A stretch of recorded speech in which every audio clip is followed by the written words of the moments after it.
Did you guys watch it yesterday? Every minute. Yeah. Women's World Cup. I was on the edge of my seat. I almost couldn't watch it. I had a stomachache. Great World Cup. It was so exciting. No less exciting than Team USA's entire run in this competition.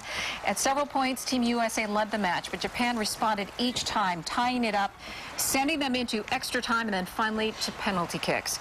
And the U.S. could only manage 1 point, not enough against Japan's 3, becoming the first Asian nation to win the championship. The game was also Japan's first victory ever over the U.S. And, you know, it's a bittersweet because of everything that happened in Japan with the tsunami and the earthquake. Right. They didn't even think they would get here. No, it's great for that country, and but you knew in the beginning of the game, in the first half hour, when they had so many opportunities. Right, miss.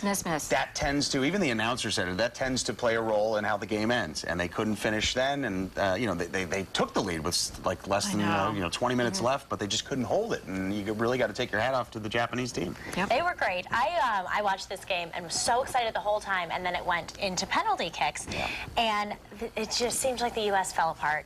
I don't know if they were tired or if it was nerves. The only one who got up there and was a super pro was Abby Wambach. She is such an impressive athlete. Absolutely, and there's a reason why she's like the one everyone looks up to. And Olympics are just around the corner, so they're getting ready for that already. Some also say that the penalty kicks, not a great way to end this kind of competition. Should be going to extra time so that they actually show their skills. Or golden goal. I mean, they played 30 minutes, but keep playing. I mean, absolutely. That's what some people say, I agree.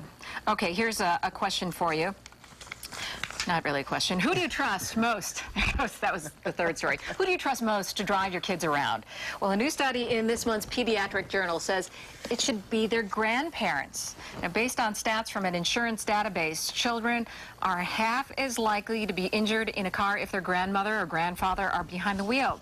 Researchers speculate grandparents drive more carefully if they are driving with a grandchild, the precious cargo theory. Also, how many grandparents are actually texting, talking on the cell phone? Probably not a lot. They're not as distracted, maybe. And when we think grandparents, we tend to think old, but really a lot of grandparents now are in their 50s, maybe early 60s, and so definitely not old. And yeah, they're at their prime, driving-wise. Yeah, I think the study makes sense. I think we've all been on the road with elderly drivers that some of them just can't drive anymore and shouldn't be on the road. But I think we blow that out of proportion sometimes. So I think they are more safe than most of us would be. So my mother and my mother-in-law, both my in-laws, everybody will say, well, you know what, you guys would kill me if anything happened to your kids. So, you know, it's precious cargo, absolutely. Okay. We were just talking about bosses. Well, being the boss apparently is not all that it's up to. It's thankless, it's stressful, and just ask the baboons at the Bronx Zoo. If they could talk, imagine what they would say.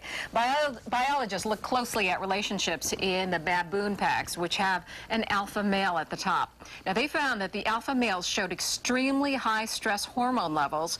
Apparently, fighting off challengers for choice females and defending rank are especially tough on the primates.